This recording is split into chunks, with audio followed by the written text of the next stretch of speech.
کی ہیں، کروڑ جانے ہوں ان دولتوں پر نثار کر دے،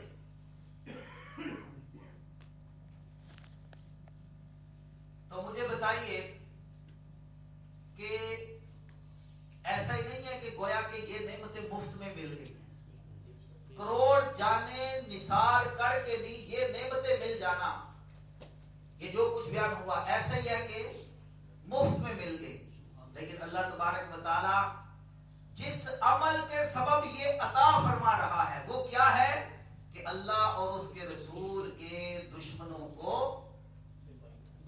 چھوڑ دو، اللہ اور اس کے رسول کے دشمنوں کو، گستاخوں کو منہ نہ لگاؤ، ان کے ساتھ محبت کی، ادب کی، رشتہ داریوں کی پیکیں نہ چڑھاؤ، بلکہ ان کو چھوڑ دو، ان سے کنارہ کش ہو جاؤ، تو تمہیں یہ ساری نعمتیں ملیں گی جن کا یہاں پر قرآن مجید میں بیان ہوا۔ اچھا، اللہ تبارک و تعالی جل وعلا کی یہ عادت کریمہ ہے، قرآن مجید کا یہ اسلوب بھی ہے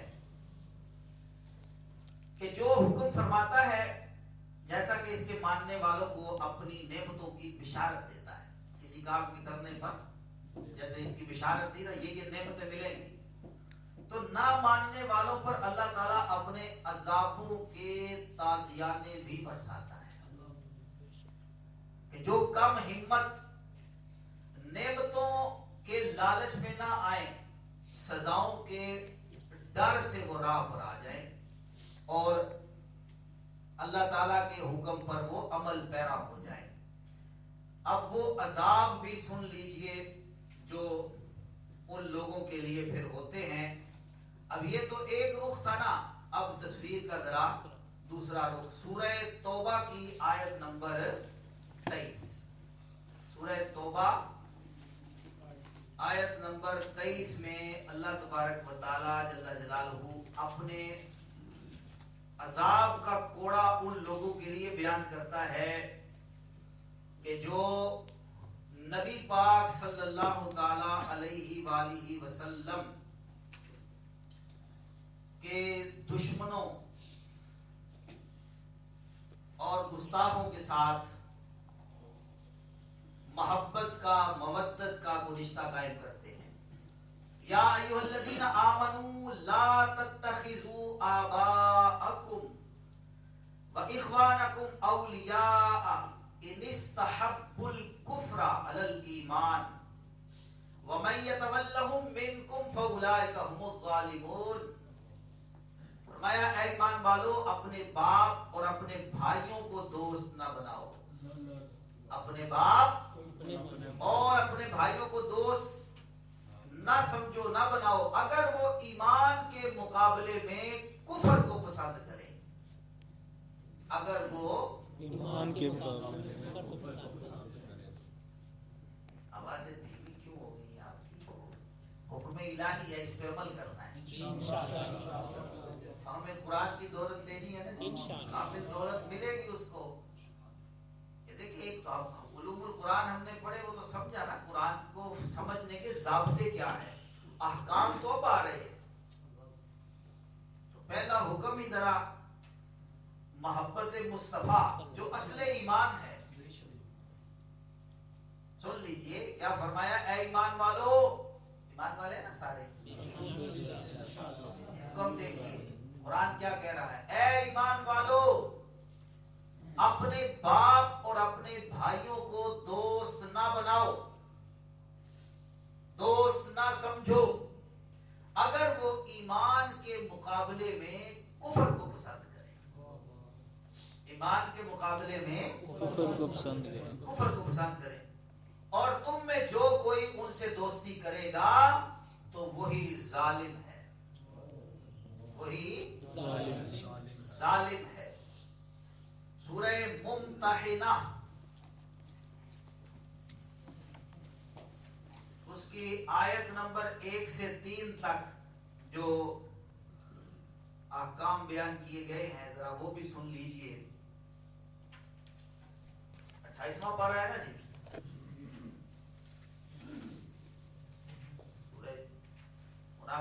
بعد کہ پہلے؟ سورہ حشر کے بعد ہے، مجادلہ سے پہلے ہے؟ مجادلہ کی بات ہے، حافظوں کا یہ تو فائدہ ہے نا جی۔ دیکھیے جی اللہ تبارک و تعالی عز جلالہ کیا فرما رہا ہے، یا ایھا الذین آمنوا لا تتخذوا عدوی وعدوکم اولیاء تلقون الیہم بالمودۃ وقد کفروا بما جاءکم من الحق۔ اے ایمان والو، میرے اور اپنے دشمنوں کو دوست نہ بناؤ، تم انہیں دوستی کی وجہ سے خبریں پہنچاتے ہو۔ بات اتنی جو ہمارے مستدل ہے وہ اتنی ہی ہے، صرف آپ اتنا ہی ذہن میں رکھیے گا۔ یا ایھا الذین آمنوا لا تتخذوا عدوی وعدوکم، اے ایمان والو میرے اور اپنے دشمنوں کو دوست نہ بناؤ۔ اس میں بھی یہی کہا گیا۔ پھر اسی سے آگے اللہ تبارک و تعالی جل جلالہ فرماتا ہے وَأَنَا أَعْلَمُ بِمَا أَخْفَيْتُمْ وَمَا أَعْلَنْتُمْ، اور میں ہر چیز کو خوب جانتا ہوں، میں ہر چیز کو خوب جانتا ہوں، جسے تم نے چھپایا اور جسے تم نے ظاہر کیا۔ جی میں تو اس کو نہیں چھوڑ سکتا ہے، کیوں جی؟ میرا بڑا اچھا دوست ہے، پتا ہے کہ وہ وہابی ہے، پتا ہے کہ وہ گستاخان رسول کے ساتھ اٹھتا بیٹھتا ہے، پتا ہے کہ اس کا تعلق ان لوگوں کے ساتھ ہے جو اللہ اور اس کے رسول کے دشمن ہیں، میں نہیں چھوڑ سکتا۔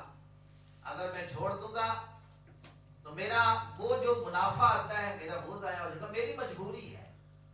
یہ وہ جملے ہیں، الفاظ ہیں جو عام طور پر بولے جاتے ہیں۔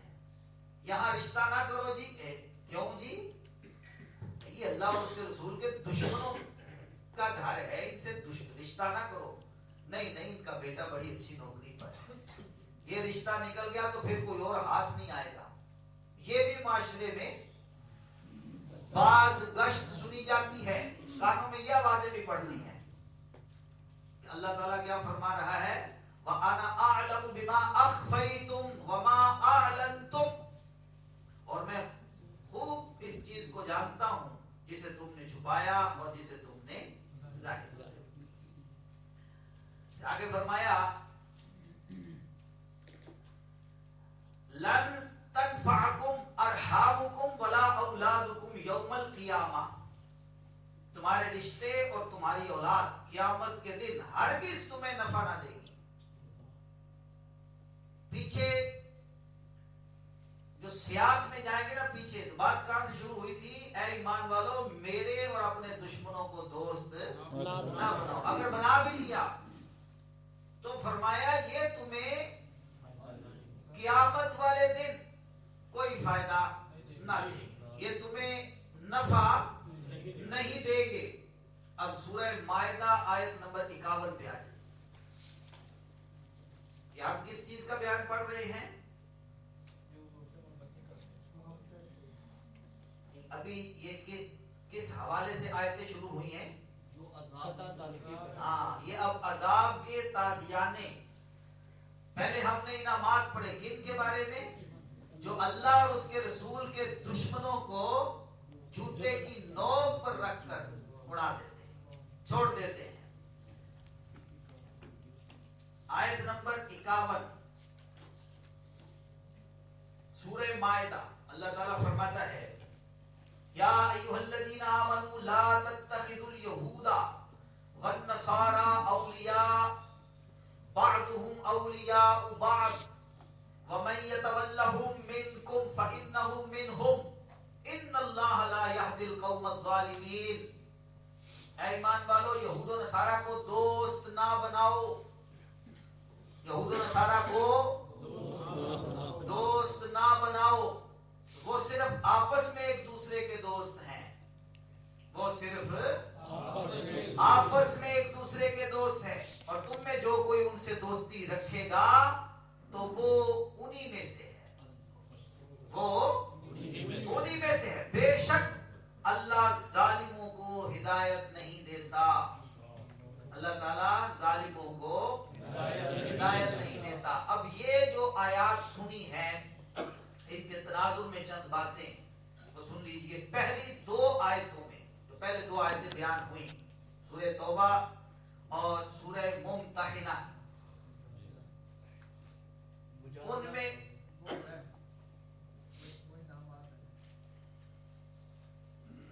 پہلی جو دو آیتیں بیان ہوئی ان سے دوستی کرنے والوں کو ظالم و گمراہ فرمایا گیا۔ کیا فرمایا گیا؟ وہ ظالم ہے اور اس آیت کریمہ نے، یہ جو سورہ مائدہ کی آیت ہے، اس آیت کریمہ نے بالکل واضح طور پر فیصلہ فرما دیا اور یہ پیغام سنا دیا کہ جو کوئی ان سے دوستی رکھے وہ بھی ان میں سے ہے، وہ بھی ان میں سے ہے، انہی کی طرح کافر ہے، ان کی طرح کافر ہے، ان کے ساتھ ایک رسی میں باندھا جائے گا، ان کے ساتھ ایک رسی میں باندھا جائے گا۔ اور وہ کوڑا بھی یاد رکھیے کہ ان سے تعلق رکھتے ہو، ملاقاتیں کرتے ہو، اللہ تعالیٰ نے فرمایا میں تمہارے چھپے اور ظاہر سب احوال کو جانتا ہوں۔ اب وہ رسی بھی سن لیجئے جس رسی میں شان اقدس میں گستاخیاں کرنے والوں کو باندھا جائے گا۔ وہ رسی کیا ہے وہ بھی قرآن نے بیان کی ہے۔ 22واں پارہ سورہ احزاب آیت نمبر 57، یہ نوٹ کر لیجئے اور اس کو بھی جا کر قرآن مجید فرقان حمید سے ضرور دیکھا بھی کرے، اور اس کی تفسیر پڑھنے کا موقع ملے تو اس کو بھی پڑھ لیا کرے۔ سورہ احزاب کی آیت نمبر کیا بیان کی ہے؟ 57۔ اللہ تبارک و تعالی عز جلالہ فرما رہا ہے، سنیے، ان الذین یؤذون اللہ ورسولہ لعنہم اللہ فی الدنیا والآخرہ وَأَعَدَّ لَهُمْ عَذَابًا مُهِينًا۔ بے شک جو اللہ اور اس کے رسول کو ایذا دیتے ہیں، تکلیف پہنچاتے ہیں، ان پر دنیا اور آخرت میں اللہ نے لعنت فرما دی ہے، ان پر دنیا اور آخرت میں اللہ نے لعنت فرما دی ہے، اور اللہ نے ان کے لیے رسوا کر دینے والا عذاب تیار کر رکھا ہے۔ اللہ تعالیٰ نے ان کے لیے رسوا کر دینے والا عذاب تیار کر رکھا ہے۔ تو یہ وہ آیت کریمہ، یہ وہ رسی ہے جس میں کن کو باندھا جائے گا؟ گستاخیاں کرنے والوں کو۔ اب یہ دونوں پہلو آپ حضرات نے سن لیے ہیں، سمجھ لیے ہیں۔ قرآن مجید فرقان حمید کی محض یہ آیات نہیں، بہت ساری اور آیتیں ہیں۔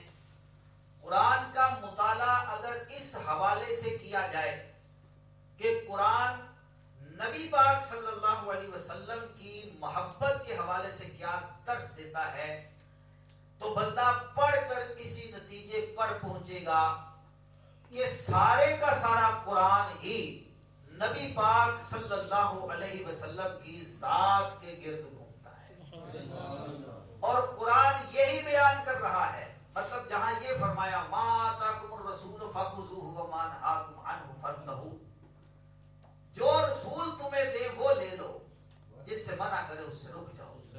قل ان کنتم تحبون اللہ فاتبعونی یحببکم اللہ، محبوب ان سے فرما دیجیے اگر یہ چاہتے ہیں کہ اللہ ان سے محبت کرے تو پھر ان سے کہہ دیجیے کہ میری اتباع کرو، انعام تمہیں یہ ملے گا، اللہ تمہیں اپنا محبوب بنا لے گا۔ جی اب آپ سارے، میں لفظ وہ بولوں گا جو میرے آقا سیدی اعلیٰ حضرت رضی اللہ تعالیٰ عنہ نے سارے مسلمانوں کے لیے بولے ہیں، اور اعلیٰ حضرت نے خیر خواہی کرتے ہوئے تمہید الایمان میں یہ لفظ لکھے ہیں، اے مسلمان الجان صلی اللہ علیہ وسلم کے امتی انصاف کر. اعلیٰ حضرت کہہ رہے ہیں انصاف کر, غور کر, دیکھ, غور کر اور دیکھ, یہ بہتر ہے یا یہ بہتر ہے. قرآن نے ایک آیت میں یہ 7 چیزیں بیان کر دی. کن کے لیے؟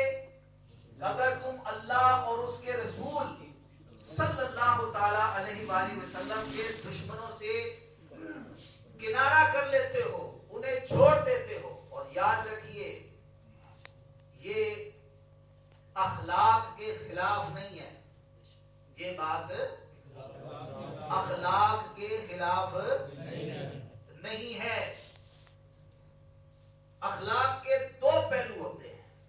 اخلاق کے ایک جانب رحمت, ایک کیا ہے جانب رحمت, اور دوسرا جانب غضب ہے.